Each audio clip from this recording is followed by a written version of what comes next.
Hi folks, Dave with DBS Tech Talk, and today we're going to do a quick comparison between the Fiio Q1 and A5.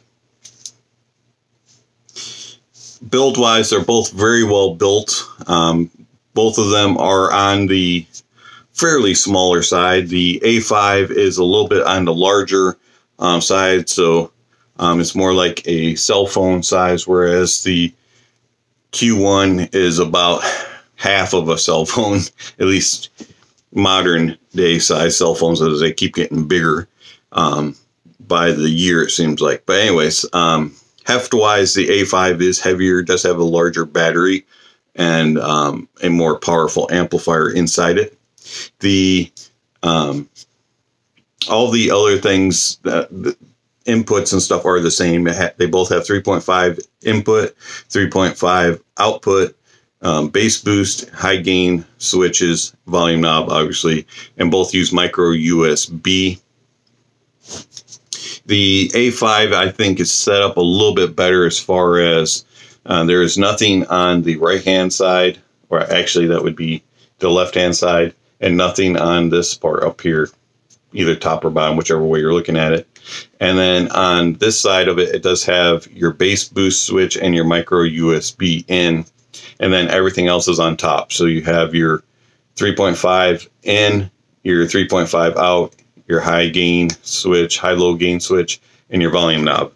Whereas on the Q1, you have on top, you have your volume knob, your bass boost, and your 3.5 out, and then nothing on the sides. And on the bottom, you have your micro USB, your charging. You have to switch it between charging or DAC. And then you have your gain switch, and you have your 3.5 in. So depending on which way you prefer that, one or the other, they're both very well built, very solidly built. I prefer the A5 look and feel. The Q1 does have a DAC in it. Do bear in mind it will color the sound. It will make it warmer. Does add a little bit of warmth to the overall sound signature. It's not the greatest DAC in the world, but it is probably better than most cell phones or DAPs of lower quality. I found that the LG V series DAC was better on overall sound, so I always bypassed it and just used this as an amp if I needed to. And but it is better than my OnePlus 6T's DAC. As far as DAPs, both my Mega Mini and my Cyan N3 or Cayenne N3, whichever way you want to say it, has a better DAC in it. So it just kind of depends on what you prefer and what you're using as your source, whether or not you would want to use the DAC on the Q1. Power-wise, this is not the most extremely powerful. It will drive most low ohms in-ears, won't really drive over-ears too well.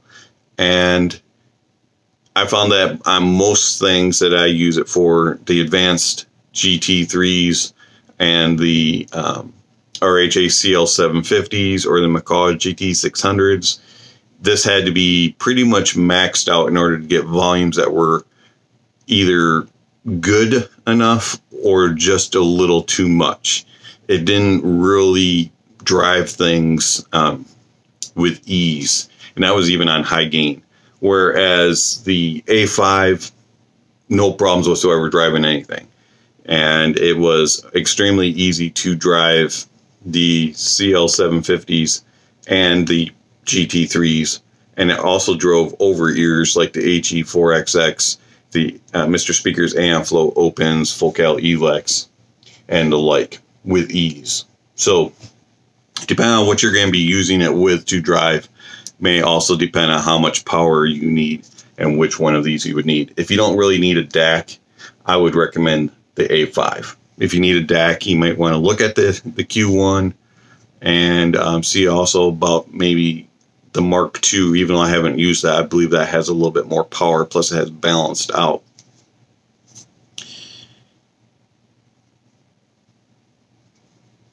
They both come with all the accessories you would need. There's not going to be any issues there. You'll be able to connect it all up real easy. Also, if you have a phone that uses USB-C out instead of 3.5 out, you could always use your dongle that the manufacturer would provide, or you could always get something like the access port light DAC amp and connect that, and then you would have a DAC going in to the A5.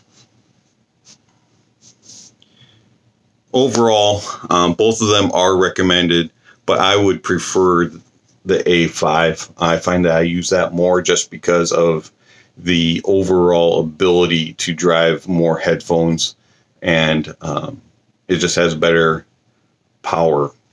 As far as the bass boost, I do need to mention that bass boost on both works, and it is better implemented on the Q1. It has a more smooth and just a little subtle approach to adding bass, whereas on the A5 it kind of is a little overcooked and tends to make the sound too boomy, a little too much bloom, and muddies things up. So I don't really use the bass boost on the A5, but when I was using the Q1, I did use the bass boost quite frequently. So it just kind of depends on which way you like it. If you like to have a little bit more warmth and extra thump in your music, the A5 does do that with the bass boost on, even though I don't really recommend it. But it might be for you. It just wasn't for me. Portability wise, a lot of portable amps out there, some good, some bad, and these are the two that I currently use and I'm happy with, and highly recommend either one, but the A5 is more my cup of tea. This has been Dave with DBS Tech Talk. Thank you for watching, and I'll catch you on the next video.